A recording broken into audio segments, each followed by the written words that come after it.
আসসালামু আলাইকুম। আবার একজন পরিযায়ী শ্রমিকের মৃত্যু চেন্নাইয়ে। এই সেই জায়গা যেখান থেকে পড়ে ওনার মৃত্যু হয়েছে, মিঠু শেখ। এই সেই ছাদ, এই ছাদে রাত্রে ঘুমাতো এবং এখানে ফোনে কথা বলতো।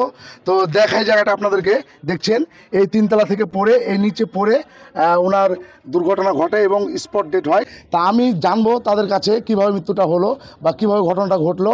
তো তার বাড়ি হচ্ছে লালগোলা থানা চুয়াপোখর। মিঠু শেখ, বাবার নাম ঝন্টু, চুয়াপোখর বাড়ি, পরুর এরিয়া, মুকলিবাকুম। তো মর্মান্তিক ঘটনা, আমাদের মুর্শিদাবাদের ছেলে। এখানে যিনারা আছে অনেক লোক এসছে, বাঙালি ভাই এসছে। তা আমি তাদের মুখ থেকে জানতে চাইবো যে অ্যাকচুয়ালি ঘটনাটা কী ঘটেছিল। তো এই চাচা ছিল। আসসালামু আলাইকুম চাচা। তো আপনি তো এখানে ছিলেন নাকি? ছিলাম। তো অ্যাকচুয়ালি কি হয়েছিল, মানে কতদিন থেকে কাজ করছে, কি হয়েছিল? কাজ করেছে রাত্রে ধরলো খাওয়া দাওয়া করে উপরে একলা শুতে গেছিল। রাত্রে শুতে গেছিল? রাতে শুতে আমরা ধরলো 12টার সময় ফোন এলো, ফোনে করে কথাবার্তা কি হলো না হলো বলতে পারছি না, এরকমই ব্যাপার। আপনারা দেখলেন কখন ওকে? মানে এই জায়গাটায় পড়েছিল নাকি? এখানে করে যাই হোক, এই সেই জায়গা এখানে পড়েছিল, এই বিল্ডিং থেকে পড়েছে। যাই হোক, তো ওই চাচারা এখানে থাকে, এটা 4-5 জন ছিল। তো রাত্রে ওরা জানতে পারেনি ঘুমিয়ে যাওয়ার কারণে। অনেকেই শনিবারের রাত, আমাদের যারা রাজমিস্ত্রি মুর্শিদাবাদ ভাই আছে তারা জানতে পারছো যে আমরা শনিবার দিন হয়তো বাড়িতে একটু সময় বেশি দিই, ফ্যামিলির সাথে কথা বলি। তো যাই হোক, কখন পড়েছে সেটা কেউ জানে না। আশেপাশের যে বাড়িগুলো আছে তারাও কোনো রেসপন্স দেয়নি, কেউ বলেনি। আর আমাদেরও খাটাখাটনি শরীর, দেখছেন কত বয়স চাচার, প্রায় 50 বছর বয়স। তো উনি জানতে পারেননি, সকালে উঠে দেখে যে স্পট ডেট। এবং যার কাছে কাজ করে তিনি একজন তামিল ঠিকাদার, খুব ভালো ঠিকাদার, উনি সাথে গেছে। আমরাও যাব এখন, এই যে হসপিটালে আছে, পোস্টমর্টম করার জন্য নিয়ে গেছে।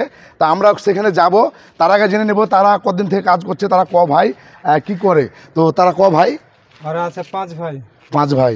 5 ভাই চেন্নাই থাকে? চেন্নাইতে থাকে 5 ভাই। তো 5 ভাই চেন্নাই থাকে। ওর নাম কি যে মারা গেছে? মিঠু শেখ। মিঠু শেখ। তো যাই হোক, এই ঠিকাদার কাছে অনেকদিন কাজ করছে, ঠিকাদারটা ভালো।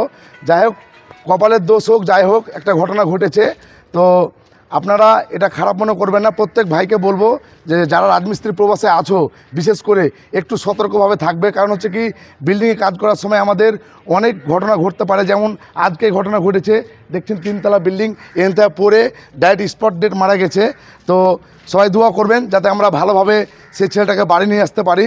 ঠিকাদারটা খুব ভালো, উনি সাথে গেছেন, হসপিটালে আছে এবং পুলিশের সাথে যোগাযোগ করছে। তো আমরা যাব, তো সবাই সাথে থাকবেন। সবশেষে আমি একটা কথাই বলবো যে ভবিষ্যতে যাতে পরিযায়ী শ্রমিকের এরকম ঘটনা ঘটার আগে আমাদের সরকারের কাছে সবার আবেদন যে আমরা পরিযায়ী শ্রমিক, আমরা প্রবাসে এসেছি কাজের জন্য। এখানে এসে আমাদের এভাবে যদি মৃত্যু কারো হয়, আজকে ওনার হয়েছে, কালকে আমার হতে পারে, পশু ওনার হতে পারে। তো আমাদের দাবি একটাই, যাতে করে এখান থেকে নিয়ে যাওয়ার জন্য যে ভাড়াগুলো টাকার প্রয়োজন হয়, 1 থেকে 1.5 লাখ টাকা আমাদের খরচ হয়।